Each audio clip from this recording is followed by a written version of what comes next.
Hello, welcome to Smileys. Tonight we'll be discussing Deadhouse Landing, the second book in the Ascendancy trilogy by Esslemont, which is not a trilogy any longer, no matter. I'm joined by Maura. Hello, Maura. Hi, Lee. How are you? I'm pretty good. How about you? I'm doing okay. So we finished Deadhouse Landing. Yep. How was it? I think you know my answer to that, given everything that happened in the book. I'm not sure. No, it's a stark improvement. It's like Dancer's Lament's a bit out there. It's like the preliminary, it's the prelude to everything that happens. It's not directly related to the events that we care about, I guess. This book is like directly related to the start of the Malazan Empire, and has I'm gonna cut to the chase. It has Shirley in it. I like it more. I mean, it's like perfect. It's everything you wanted, right? There is Shirley, who is still a It's princess. vindication. It's excellent. Yes. Yeah. So There are I'm just more very scenes happy. that I can count, which Calvin just goes to Shirley and says, "Well, we're gonna have to go now. Can you please take over?" Like, there's at least 5 of those in this book alone, and it's just vindicating. Anyhow, And Dancer keeps saying, like, we might not even come back each time they go somewhere. No? I mean, they do, and every time they do come back, until one day Shirley gets sick of their shit. But that's for later. Yeah. No, I was very happy reading this because it has smileys. The whole book is just, Smileys Tavern. Yes. I was very happy with that. Yep. Yeah, so the whole thing basically takes place there. Almost, They're already in Malaz. You remember we were thinking they are going to Unta, but apparently they went to Con and got thrown out. Yeah, they went to Con, and the plan from there was to go to like Unta and try, and then they got like kicked out of Con. Like, oh, fuck. Well, guess we're not settling here. And so you have these guys are like super like goofy, and next time it'll work for sure. It didn't work in Hang, it didn't work in Con. It's gonna work here for sure. And then you have Dassam, who's like sent to the Deadhouse because for like some very serious reasons. So the stark contrast there is like very interesting. And you have Shirley and the Nappans, who, by the way, are amazing. In case you didn't know. I mean, I did not notice that there are so many Napans in the old guard.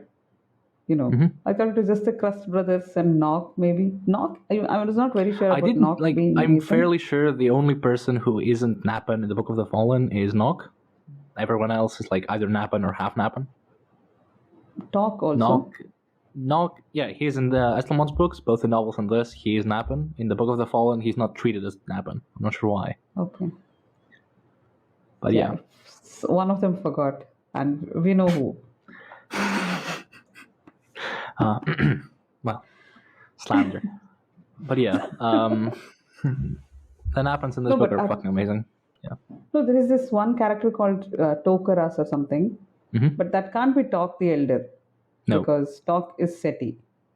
He's not Seti, I don't think, but he lived among the Seti for a while. Later on, yeah. Okay, but he's not Napan. He's just not Napan, No. That's all. Yeah. So does this Tokaras guy die in this book? I don't remember. I don't think so. No. Everyone except for like Shrift and Amiss and probably, Hall, but we know Hall lives, dies. Yeah, lives. Everyone else dies. is fine. Like Grinner is fine. Talkars is fine. The Crust brothers are fine. I'm not sure if Grinner actually lives. I don't remember. I'm fairly sure he does. But yeah. See, the issue is because these books are so fast moving, we don't know where exactly Deadhouse Landing ends and where Kalanut's Reach has begun, story wise. So that's why we are getting a little confused about how this ended. Yeah. But it's fine. It's such great fun, like 300 pages of just fun. Mm-hmm. And there's a namesake in this book. You have a namesake, and she's a claw because of course she is. She's a pre-claw, not a. Okay, not fine. yet a She's claw. a pre-claw. Yes, fine. But yeah, she's actually a semi-major character. Like she's a relatively minor major character. We get a few POVs. She's a bit, sick of Geffen's shit at some point. The smuggler, yeah. And She's a claw, which I'm not over yet, by the way. I'm not going to be over it for a while, but... Oh, you that excited that there was... No, but it was really cool. They kept focusing on her earring and it has a bird in it, on a mockingbird or something. And it was really nice, the way it came together at the end. Because Dancer using the bird's talon as his calling card, that was sort of obvious, right? The minute we see Ullara, we know that this is the reason why he's going to call his killers as talons. Yeah, yeah. But the claw name was pretty cool. I did not... Because Lee was always opposite to these guys, right? All of a sudden she defects. So it was really nice. Nicely done. So... There's also 2 more characters which we kind of need to talk about, namely Sale and Taishrin. Taishrin? Do you want to talk about which one do you want to talk about first? I think you like both. So I like both. I can't pick. I'll leave the choice up to you. No, Tattersale first because we know her as Sale, we know her as Tattersale, then we know her as Silver Fox, Summoner, and all that. And here she's Jay. She just called Jay, which makes no sense. And by the way, small side note, that young maid, Viv, did you catch how old she is? The one I didn't, but probably like too young to be, Yeah, she's 12. She's 12 in the book. I got so sick. I mean, it was building up to that plot, but it was sick. It's 12. 12 is just no. But anyway, Tattersale is good fun. And she has the same Kiska vibes, right? With Agela. Both of them saying, that's true. Which, it's like we have Kiska in the Tattersale in this book, and like Bottle in the Book of the Fallen, just like Agela just harbors talent for her own purposes. And for some reason, she's an auntie to everybody. I could have thought of something different. There was like some people who are just auntie to, to anyone. Like Bult is uncle to everyone. Oh, yeah. We have, true. So I guess it just comes with the character, like, Auntie Agela, who is, even in this book, she's the weaver of the House of Life, right? So, yeah. Even in this book, she's pretty important. There was a name drop of some weaver, right? It just dropped something like the Enchantress, like she's aspected to the Enchantress, and also some name for the weaver. I think the name is Jess. She appears once in the Book of the Fallen, in Coltane's Fall, among Beru and December when they plot to kill. I don't know why she appeared there of all places, but that's where she is. Okay. She's a minor deity aspect weaving and housekeeping and stuff. But anyway, so that was Tattersale, and coming back to the theme of these prequels, of all these prequels in Malazan, do a great job of going as 180 opposite to what we know as possible. I mean, they're writing these books just to mess with us, right? There's no other goal. Come on. My whole deal with Tattersale in the entire Book of the Fallen, my whole deal of being forgiving of Silver Fox and all that, is because I'm thinking Tattersale is an extremely guilt-ridden woman who's haunted by her past. She couldn't save Mock. Mock was assassinated in his bed by Dancer, and she had a premonition and she didn't save him, and she ran away instead of helping him, and it was that was the love of her life, and I had so much built up in my head. None of this happens. Not even 1% of any of these things happen. So, do we get Mock's fate in this book, or is it the next one? I'm not really sure. Yeah, it's in this book. Okay. It depends on your take, because they haven't agreed upon it yet. You what? Sorry? The Board of Admirals that Mock holds, Surly enters with the boys and what happened to Mock? Well, we haven't agreed what happened to him yet. He's dead. One of them, the rumor Lee says, which is the first one we see, he fell off the cliff.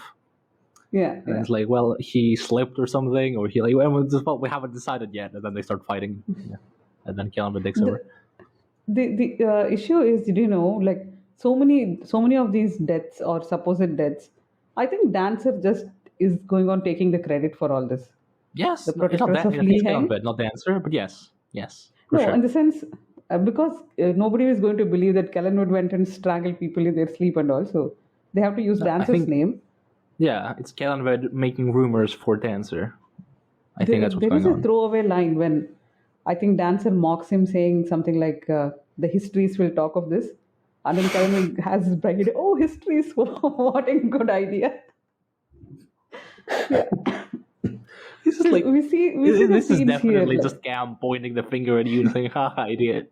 Yeah, it's for me. Blah blah blah. It's like yeah, I tried really hard to make sense of imperial histories, and then this book comes along and just tears it all down. Okay, well, yeah. I mean, Catrica really threw me off because she's definitely the one of my Marquesha of extreme. Malaz, the Queen of Malaz.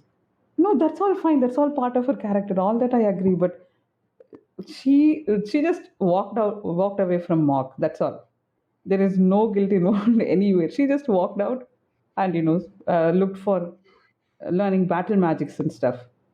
So she just left. Like there is no um, guilt involved, and that was a lingering question in Gardens, right? Like why is she working for these guys with this, you know, for the Malazan Empire when they have actually killed her old lover Mop? That was a question. Do you remember? And we don't know. No?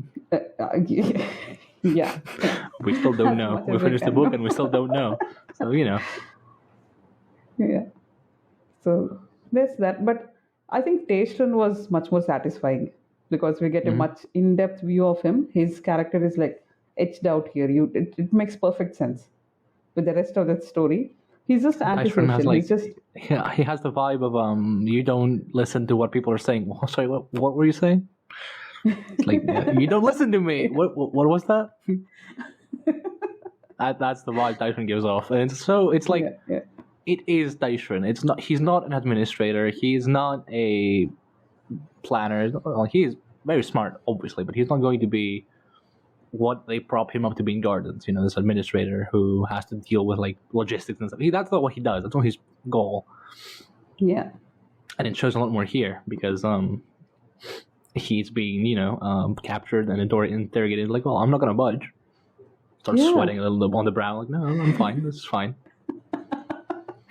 But He just doesn't catch on. Yeah. Yeah. No, it made perfect sense. Like this is the type of guy who would, not care about who is in power. He doesn't care. Like Knight of Knives, that's what we see, right? As long as Kellenwood is on the throne, he's going to be loyal to him. As the minute he's thrown out and Surly takes over, he's going to be loyal to her. That's all he is. He doesn't care who's going to sit on the throne. He doesn't want it. This is what we were talking, right? Like he's neutral because he just doesn't care. It's all beneath him. I think it's like a part of his character that's been efficient, that efficiency is paramount. So if Surly is a more efficient empress, might as well. Yeah. And it gets brought up to Kiska, like, but I saw them like enter. No, you didn't, because we agreed that you didn't. We agreed that they're dead. So it's like it doesn't matter. Yeah. What the truth doesn't matter as long as everything gets done. Like, if the trains arrive on time, it's fine. Yeah.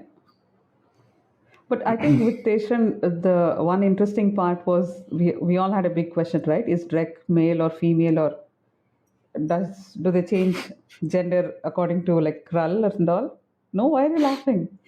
I thought that because was very I interesting. love the answer he gives. I really do love it. It's an excellent answer. It's both. Like, all the consistently they have both. Yeah. It's great. Yeah, it's opposite ends of the same entity, right? There's a male end and there's a female end. One for destruction and one for fertility. So makes perfect sense. And something Hinduism, something. I don't know. There are like Hindu gods who are like half male and half female, but that's like a manifestation of him giving, considering his spouse as his equal.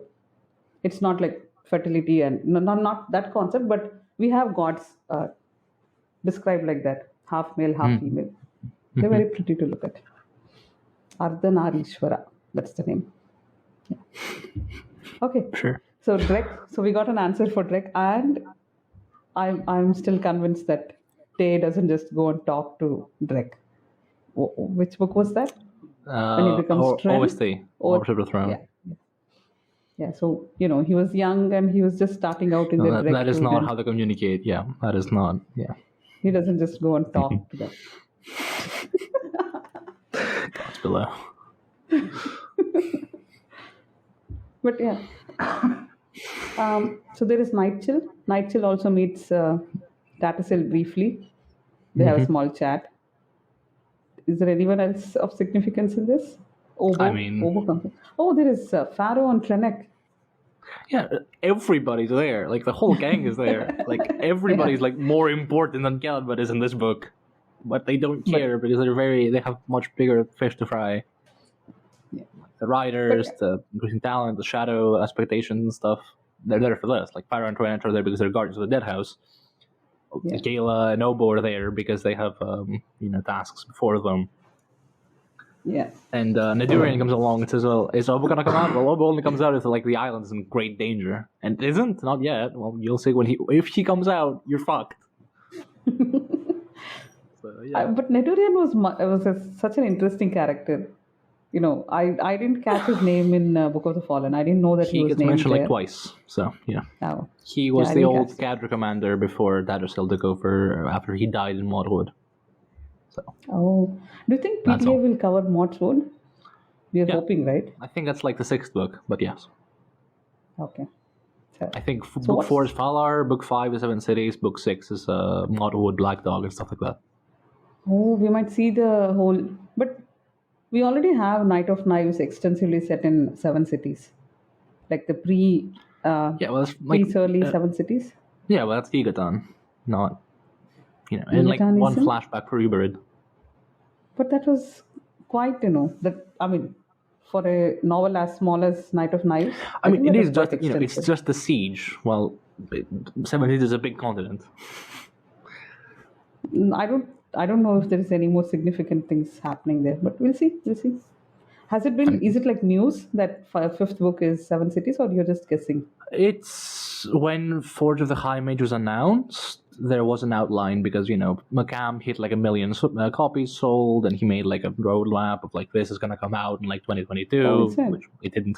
2023, 2024, which it didn't because of it. But you get the idea. Like the plan was there to, and each book was like made to come out like 1 year after the other. So that's fairly good.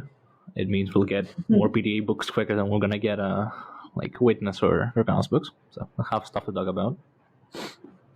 But we got out of the scope of the episode. Back to Nadurian. So yeah, Nadurian's fun. Yeah, Neturian's good. And so basically, in this book, what we're seeing is on one side, we see Kellenwood and Dancer becoming like actual partners. They were like reluctant sort of partners in Dancers, and now they're like actual partners. They go into business together, and that I really like the this type of romance also. Like Icarium Mappo and all are the serious type of romances we see, Yeah. but these two are consistently goofy. Like, these two have completely dispensed away with any notion of like pretense. They're just like, okay, well, we're here because we want to like run extortion rings. We want to like racketeer people. We want money. We want to run the smuggling. We want to run the black market. Let's get No, to no, that. no. No euphemisms of any sort. No, he doesn't even mention all that. Like, Dancer asks him, "What's the next plan? This is a stepping stone to what?" And that guy just answers, "To everything, of course." That's all they want to do. They just want everything.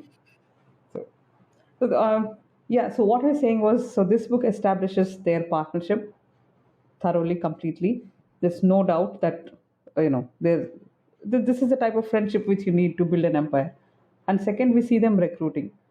Surly and her whole gang are recruited in return for a ship. All they promise is a ship.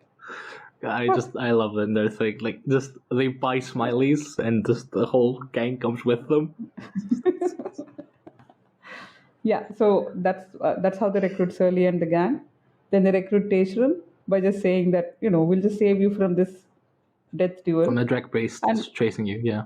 yeah, and you just come work for us. And Dasam will help you enter Deadhouse, and then you just serve us, right?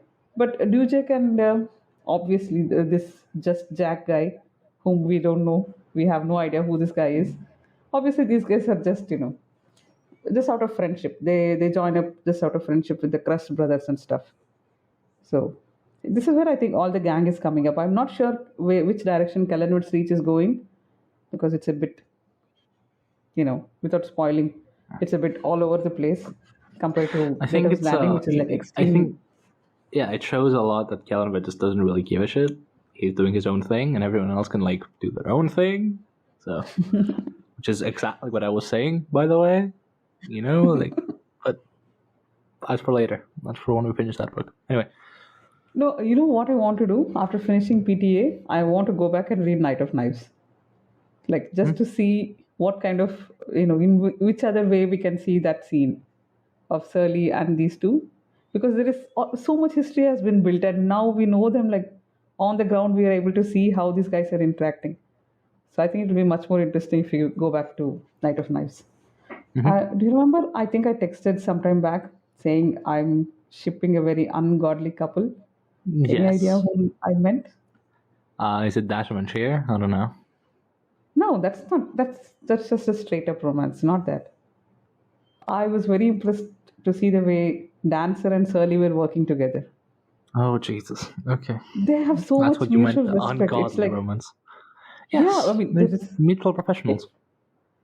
but then there is so much chemistry between them, and both of them know what's going on, and slowly they start having this respect for each other. So I don't know. It was very nice. It was very obvious that they're not just rivals or anything. They're all working together. So that was the. I know it's not. It's like the opposite of romance, but still, it was very striking for me. Do you want I to? mean, in a sense, it's a good thing, right? It's not romance. It's like actual Oh, yeah, it's good. chemistry It's between good. a guy and the woman in like the line of work. It's great because let's be fair here, Certainly isn't the most lovable woman in the world. She's not, like, she's described as like habitually scowling just all the time, just smile Like down. Surly, like Surly. Yes, like Surly. Yeah. So she's not like the prettiest woman in the world, but she gets around, But She's efficient. all That's what she is. She's efficient. She runs things very all the efficiently. people around her, they respect her massively. All of them, like no exception. And the one who's that traitor among them? The one who thinks, Shrift. yeah, Shrift. He, right? It's a he. She. Shrift is a Okay. she. Okay, the Shrift thinks that Sully is going to be the easiest because she's just a princess, and she'll be an easy target or something. And Kartaran Like is shocked, Catherine, like, like oh, tries desperately to like crawl down the stairs, like passes out like 4 times, and Shirley goes among you like, oh, get up. We're gonna get you to a healer. Like she's bleeding out. All the meanwhile, like her thighs open. It's like, you look like a mess. and we get to see more of her barefoot, unarmed Yes. fightings. Yeah, Yeah. and this time, instead of Possum looking at her fighting people, we get to see Cowl looking at her in the exact same way, almost in the exact same way. He has a knife held to Lee, and they're both staring, and he uses even the same words. I want to see how good she is. So, was Cowl a surprise for you? You were expecting him even in Dancers.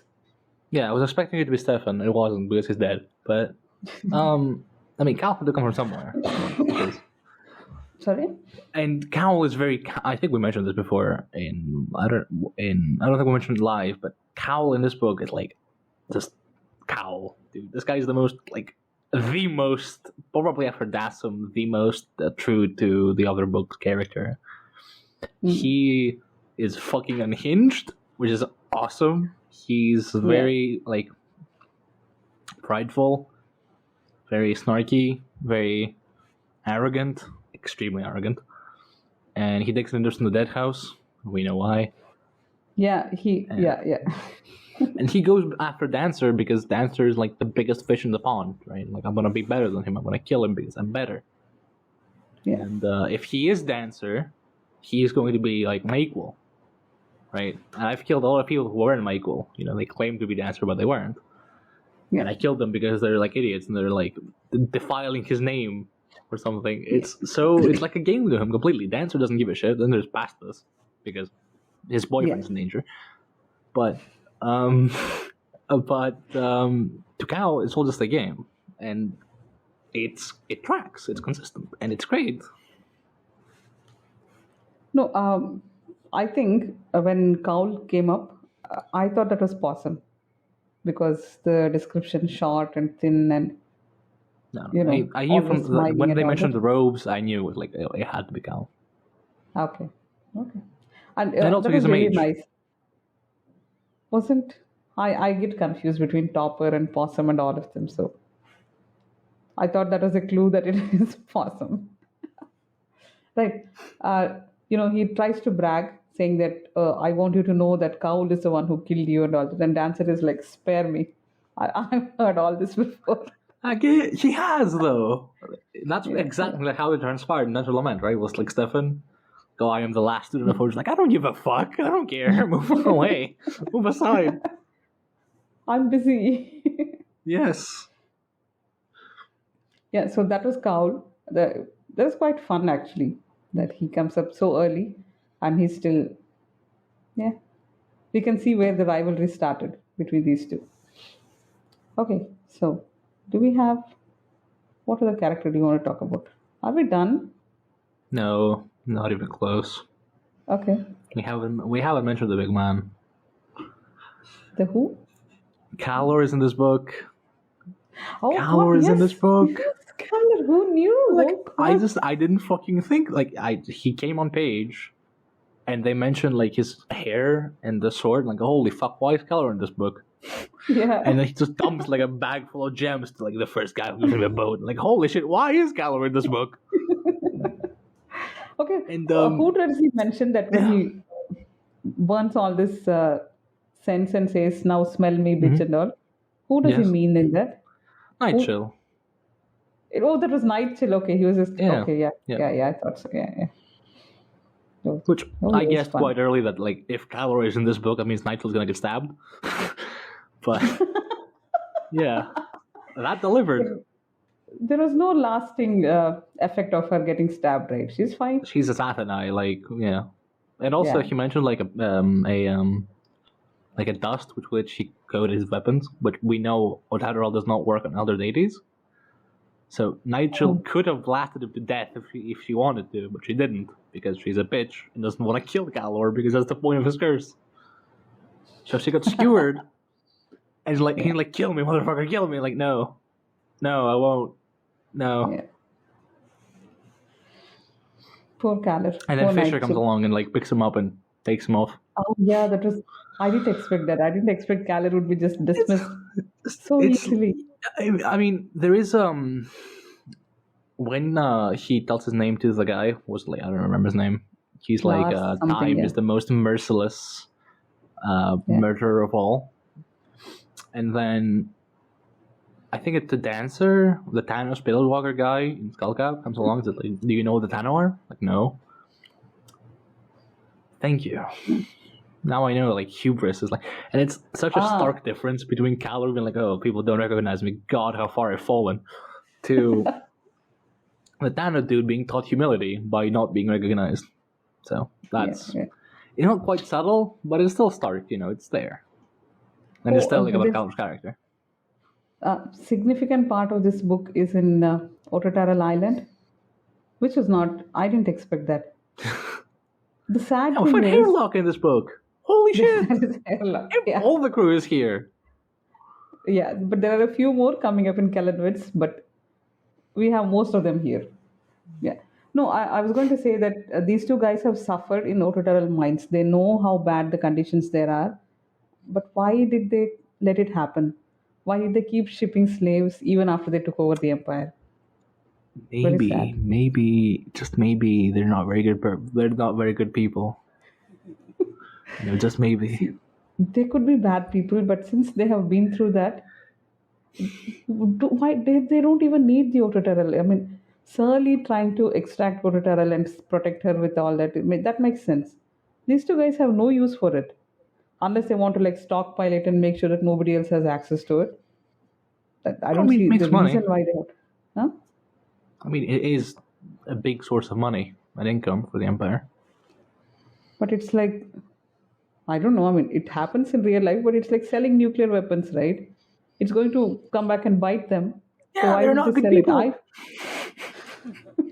No, I feel they want to like stockpile and hide it so that other people don't get it. That's what I think. Then why mine it? So that somebody else doesn't come and mine it? I don't know. Just That fucking doesn't make guard the sense. place. Don't like have people prisoners, like political prisoners, to mind that Where shit. else would you send prisoners?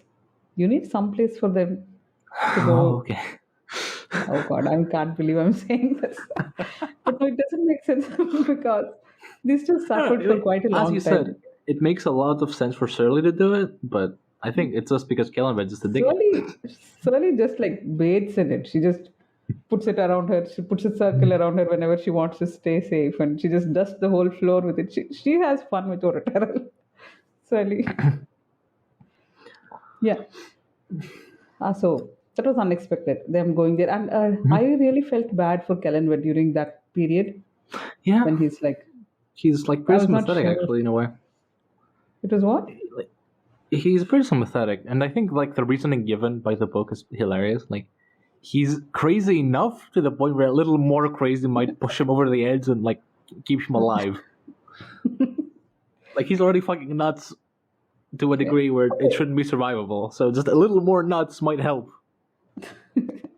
No, how long did it take for you to realize that this shattered lance is the Imperial Warren? Like, did you know it immediately? It didn't take when they talk about the scar. I knew it was like the Imperial Warren, but yeah, Okay. it didn't take very long. It took me some time because there's so much hints actually when I look back, like the acrid smell and the dust and all that. It took me quite some time. I think after the second or third visit is when I realized, oh, okay, they have accessed Imperial Yeah. Warden. Yeah, the And is flea's it why gone. like Caleb gets awake? Like, does he like sense that this Warren is being used now? I'm not sure. I don't think so. Okay. I think he just goes after Nightshell because Draconis is dead. Cruel hasn't resurfaced. I don't know, leaves one, right? Yeah. Because Cruel gets resurfaces after like blood is spilled in the belfry in Gardens. Yeah. So only Nightshell is still out there, and now that she's actually out there, now it's his chance to go kill her. So Nightshell has consistently come in both the books. So we've seen Kellenwood, Dancer, and Nightshell in both Yeah. the PTA so far. Oh, we also see the Protectress here, which I was not expecting. yes, yeah, We very proudly said that we're not going back to Liheng because we think that's how Cam writes books once we were he's wrong. done with the city. Yeah, and it's actually pretty sad, right? Because she asks Dassam to do something he knows he can't. Yeah, We haven't talked about And- Dassam at all, actually. Like, he's fucking cool in this book. I like him in this book. he's okay. He's okay. Okay, I'll be that way. Sorry. No, him, the Protectress. I just want to ask about her because you keep saying that the liaison are all assholes and stuff, but she's not. She genuinely cares for her city. She genuinely has sacrificed herself to protect them. So, I don't know. She's the It's exception. the exception that proves the rule. Yeah, exactly. Yeah. I think we're repeating this, but still, it Maybe. bears repeating. We probably are. So, tell me about Dassam. Yeah. Go on. I mean, for one, he has a genuine motivation. He does something he knows that he can't do because it's Hood he's dealing with, and if anyone's absolute, it's Hood. Okay, you can just cut to the chase and talk about Look, the I like Segule and- Segula. I really like Segula. Okay, I do. I really do. And the moment Yeah. Sheer got invaded, like, holy fuck, they're gonna okay, this is happening. And Yeah. It's really well done. Yeah, I think I like even it. if you have no fucking idea what the hell a Segula are, like the way Sheer acts and the way she behaves around Dassam communicates very well. First of all, her prowess because she's beat everyone else, and also Dassam's prowess, and also the shared respect between the two, and how their society is structured. You may not know where they come from, where they are, who they are, but like masks and good swordsmen that don't talk to outsiders because they consider them beneath them unless they're particularly good with the sword, and that comes from a few scenes with one Segula. Yeah, yeah. So it's really good writing, and also they bang, and my boy finally got laid. I'm happy. And do you know, we didn't record this, but I was so sure that that young girl whom he uh, takes her to the dead house, that can't be his daughter. We had a very extensive discussion about that because it can't be his biological daughter. And then we were calculating the math. And then I said that there is no way this guy has banged anyone. So nobody has got pregnant by Dastam. So there's no way that girl is his daughter. I think that's why Cam wrote this scene. I mean, They could that's have one just been thing, but like friends. They yeah, didn't have to. yeah, they didn't have to, but there is like some, I don't know. Yeah. I think given like the trees is Sagula, I think it's important that they actually do get it on, because it just kind of does away with like social taboo of she needs to adhere to like a rigid set of rules and not be herself. I don't know. Maybe that's someone's good pipe. I don't know. I'm not gonna judge. No, but the whole wordless thing where she just hands him a stick and then starts carving a sword like Stave. thing with it. They both start doing the same thing together. He and knows. He knows cute. exactly what It she is so means. Yeah, it's great. Yeah, I mean, it's so telling of both their characters. It's just yeah. That was a little unexpected, yeah, but that is good. Sheer is good. And you know, the who was the Segule we see in OST? Yeah, lots maybe of we'll them. not spoil it, but people do get it on there also. Oh yeah. Yeah, so I don't know. It's not such a big taboo. But it's like among them though. It's not like in general, Oh, you mean like with non-Segule outsiders? Yeah. Maybe. Yeah, maybe. Maybe that You just said we wouldn't spoil it, and you were to spoil it immediately.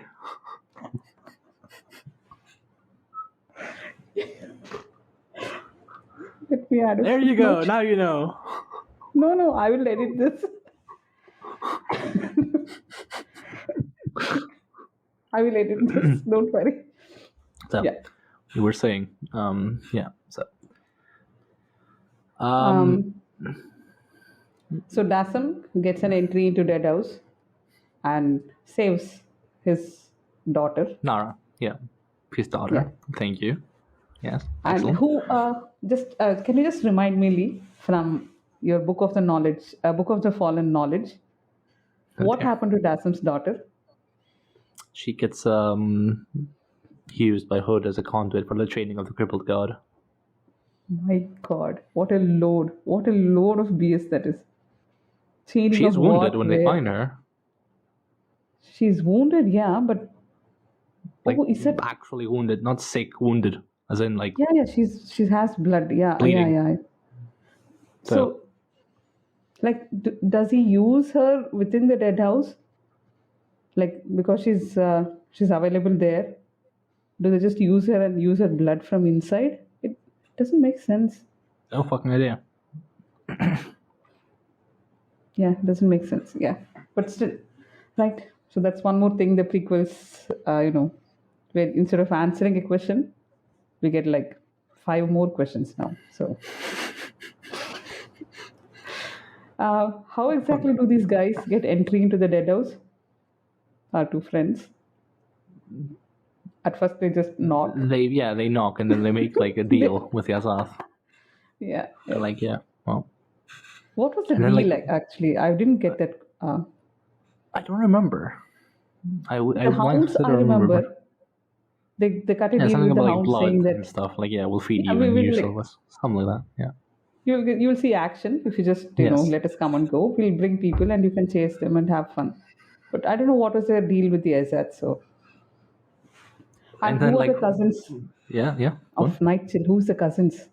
Who does she mean when she says The cousins? Yazath. Okay, yeah. The Azad. Oh, that was really cool. Yeah. Yes. We thought it was the Taist or the Jagged or Yeah. distant No, it's Azathanai and actually the Yazath. Because the there's houses. Azathanai. Yeah. Which raises a lot more questions about the nature of the Azath houses and what the Azathanai actually are, but this is not something to be asked of like PTA. No, but this is just the manifestation, right? We all knew that this is the way the Azad projects itself into the mortal world. Is like this stone tower and The house, it's just a house, just regular house. But yeah, it's much more than that. and it makes it's really weird. It's really weird to imagine, and it's fun. So they are the cousins. Okay, so I'm sure there's something more I want to say. I'm sure I have more to say. okay, take your time. Oh, I mean, yeah, there's obviously like the ending, right? Which we didn't discuss, like the battle and everything. Oh, there were quite a few battles here, right? It was actually, yeah, it was a really cool sequence. There's obviously, like, you know, Admiral Esslemont writing really good naval battles when you read the NOTME. But the land battles in, like, the streets of Malaz City and, like, Dassam going alone to hold, like, an entire bridge and, like, okay, we're going to barricade the bridges so that they can't come across and everything. That was cool.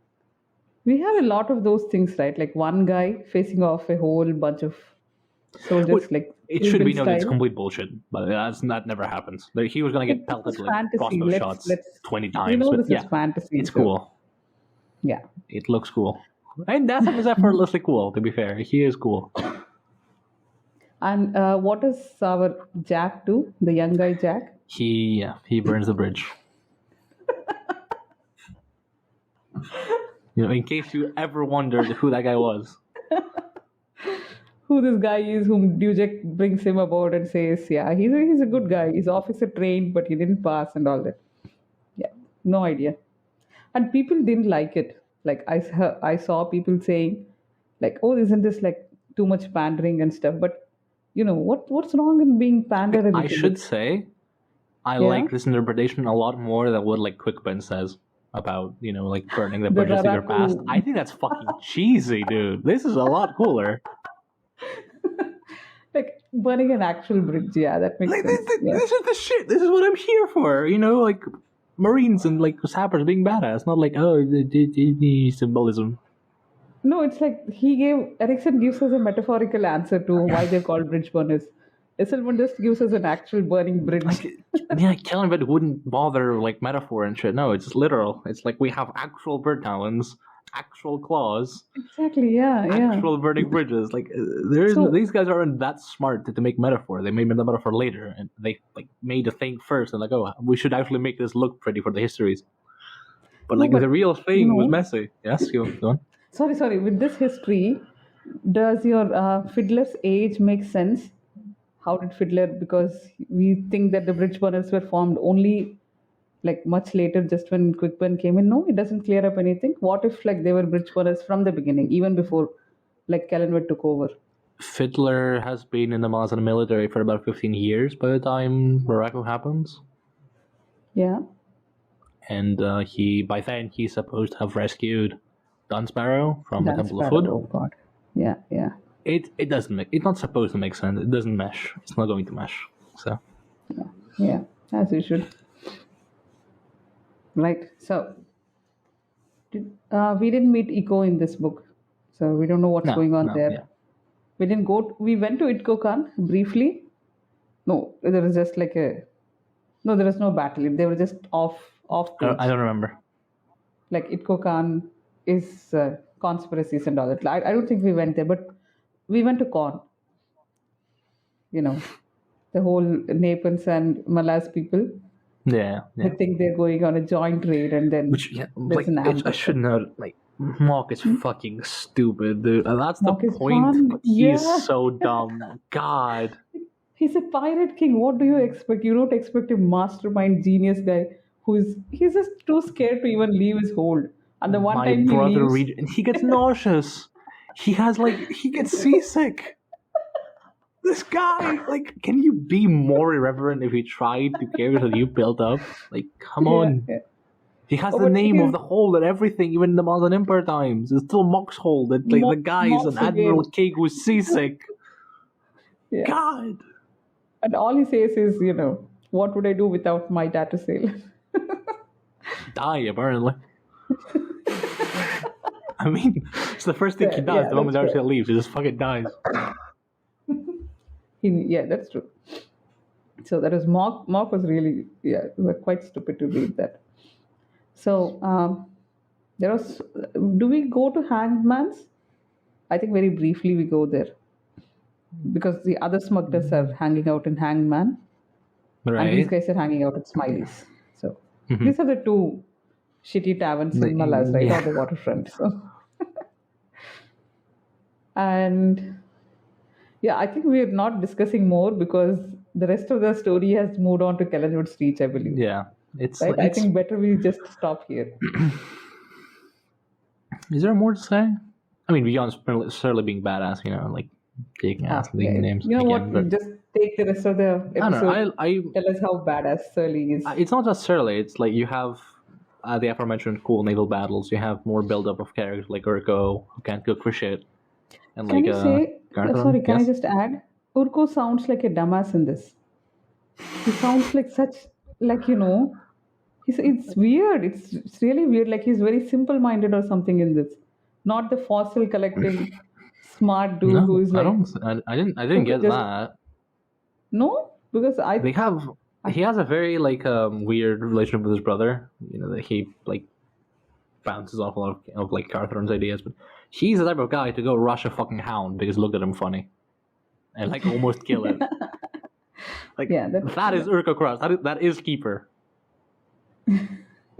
So I hope we get why he's called Keeper, because I hope we get an answer for that. I don't remember. I think there might be an answer how to change. I don't remember because he gives his name in like 7 cities first, in like early, and then he gives his name in like Malazan. I don't remember. No, I don't know. Anyway, did you notice the bit about like how Shrift and Amiss and the others were buried? They were at sea because that's where all the Napans are buried, at sea. And yeah. Do you have anything to say about that? Has any drowned Napan ever resurfaced? That's all I want to say. The humor of it is lost, right? When you start reading Gardens, because the rest of it is so serious. The humor of all her old guard having drowned, and then you realize that this is an island nation. Yeah, They're all island she refugees. knows her. She knows every single one of them from like her childhood. Yeah, I mean, And they have all like sworn oaths to be with her until like the end, and then they betray her, which is poignant. Yeah. Who is really the betrayer here? No, I'm just saying that it's hard to miss it. It's really hard to pick it up because you don't really think that there is humor written, such under the surface humor in these books because the tone is so serious. What happened? What did I say? Under the surface humor. It's very under the surface, yeah. When they've drowned at sea. Oh God, that was not unintended pun. Are you groaning or are you laughing? Both. Good God. I didn't even try. Okay. Fine. That's all I wanted to say. It's easy to miss. That's all I wanted to say. Moving on. Yeah. So what does Urko Crust make? What's his favorite dish? I don't remember. Boiled pork. And onion soup. There's a joke about Dancer ordering like boiled what was it? I don't remember. Like some really simple dish and like vegetables. So like even Urko can't ruin that. Can't possibly ruin that. Yeah. No wonder Smiley Sid's so excellent. That's why I have a demon proprietor now. That's sort of like the best ale in like Malaz City. Yeah. I'm so happy we picked that name because we both had not read this book and we both did not know that this is what. We had no idea. We walked straight into this blind. It makes sense, right? It's great. This is the high It's the most quality service we bootleg get. tavern front ever. Yeah. We see Hall. So Hall is already a powerful mage here. Yeah, she's a mage of ruse, which is a You mage know of what? ruse. Yeah. We can't talk about ruse anymore without thinking of Okay, this that whole is anagram true. thing. That's true. God. Yeah. But the reason I bring up the mage of ruse thing is because there's not supposed to be that many of them. It's meant to be a very difficult warrant to master, and only like certain nations have like ruse mages, Maurice. like the Maurice and the Napans apparently, and the Falari. Hi Malik. But which we'll get to in like the fourth book. But yeah, whatever. I'm not looking forward to that, to be honest. Yeah. Sorry, what? I'm not looking forward to that, to be honest with you. You're not? But I thought Cam not. like reassured you that. I think he did say that he's not going to make him likable, but I don't I don't hold faith. Maybe he's likable. Maybe he's literally the victim, like never saying, and like who knows? Yeah. So yeah, let's keep Malik aside. But yeah, Hall is a major ruse, and everyone is looking to Caliban like, the fuck is this dude? The mage of Manas, the mean ass mage.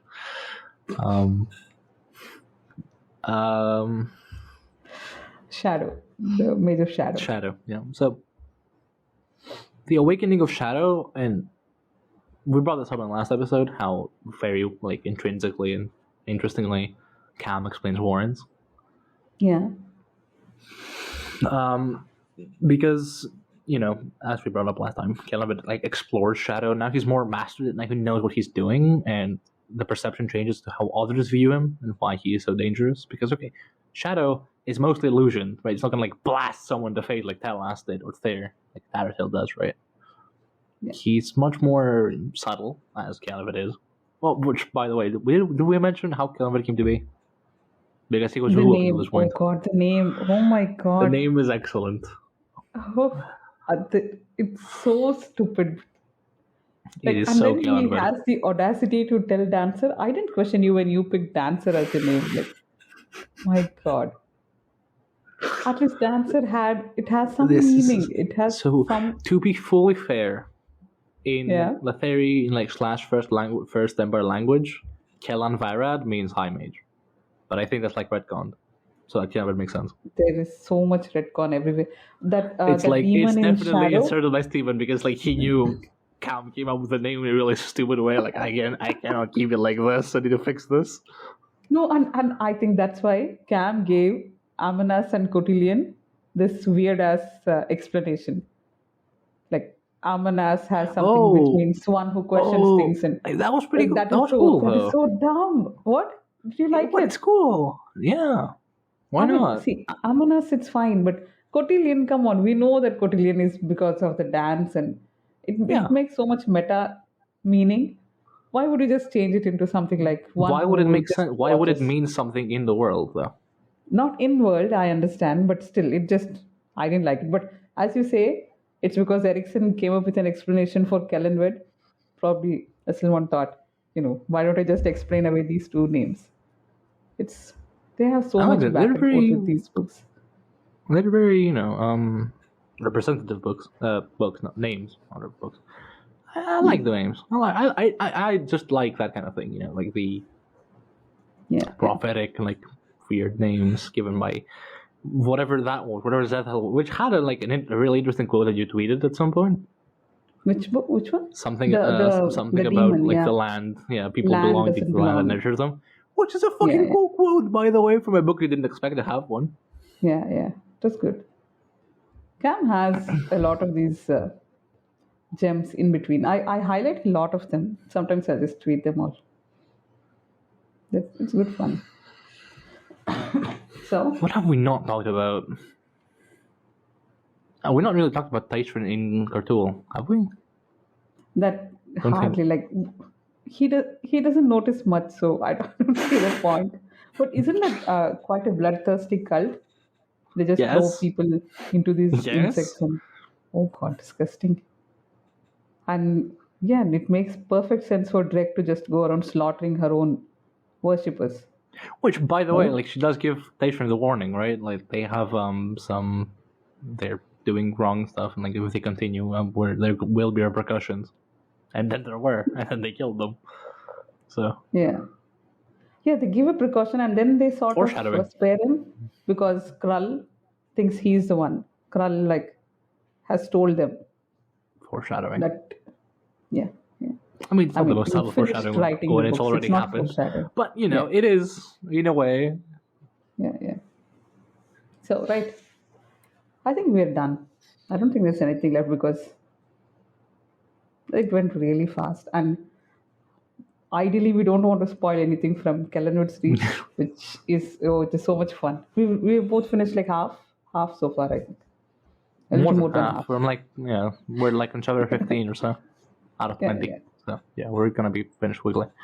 So if there's one takeaway from this, it's that Deadhouse Landing is a very fun book. It's Dancer's Lament plus, in the sense that it's very reverent to the characters that have already been established, but it's also full of callbacks, full of like interesting little notes and lore and tidbits and stuff. And it's more polished, I think, than the L. I think this book has more... It's tighter in a manner that's more engaging, because, okay, cool, like, Dan, Dorian and Wu and Li Hang, I didn't really care for this. Yeah. Whereas when they were coming to their own, they had, like, actual confidence in their abilities. They were more established. It wasn't like, I'm out to prove myself because I want to be the best of the best and shit. Yeah, at least I think it's safe to say it's not YA now. We have left it's YA more behind. fun. Yeah, it's more fun. Yeah, it's more epic fantasy than YA fantasy.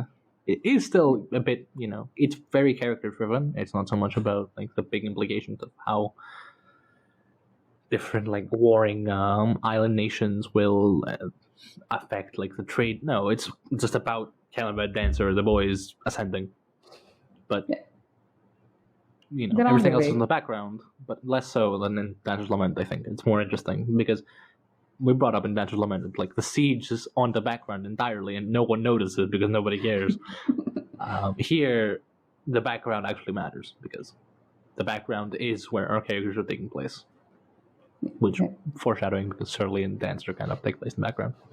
Like, Caliban takes the forefront of, I'm going to be, like, the best mage of Minas there ever was, and I'm gonna go take like the Turn of Shadow in the first round and the shit. Yeah. Which everyone has to start somewhere, and a tavern in Malaz City is not somewhere for these guys. So just as a last bit, how exactly did they choose Malaz City? Why did they come to Malaz from Con? Good question. There is an answer. Kellen would say something like, Opon blessed us, the twins have favorably sent us here or something. And Dancer says, this was the first boat that was leaving and we had to leave in a hurry. That's why they ended up in Malaz City. I mean, he would say that, right? I mean, they had to escape, and after they reached there, and then Kellenwood thinks, oh, this is a good base for us to establish things in. No, don't make faces. That doesn't matter. They just took the first boat out of town because they were getting hounded there. But he would say that, wouldn't he? Right. Yeah, sure. It is a very pertinent question to, like, how much does Kellenwood know from his research? Because we know, even from the last book, that he has Oleg's notes, with which he uses to ascend. He does know that. How much does he know? How much does he know about Malaz? How much does he know about Shadow? How much does he know about stuff? Is it really just luck? Is it really the first boat that they took out?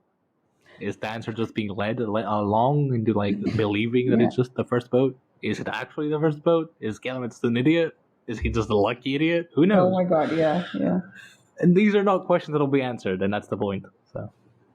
And Malaz is known for the shadow moon and shadow storms and all that. So is it actually an accident? Is it really the first boat they took out? Is it?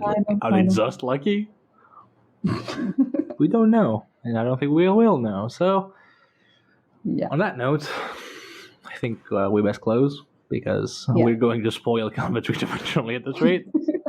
So read Path of Ascendancy, it's good fun. Yeah. And I think we ought to give a shout out to Banks, who is actually reading Path of Ascendancy and bringing attention to this. He does, yeah. So if you watch this, Alex, thanks, because these books really do deserve it, and we didn't read them for too long. So he's doing like a midpoint and an endpoint discussion for each of these books, so. It's going to be much more detailed than what. And he'll probably finish it before we do, because he's like fast as fuck somehow. But we ought to wrap up now. So thank you very much for watching.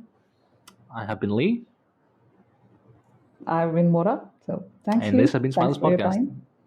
Thank you, Mora. Good night.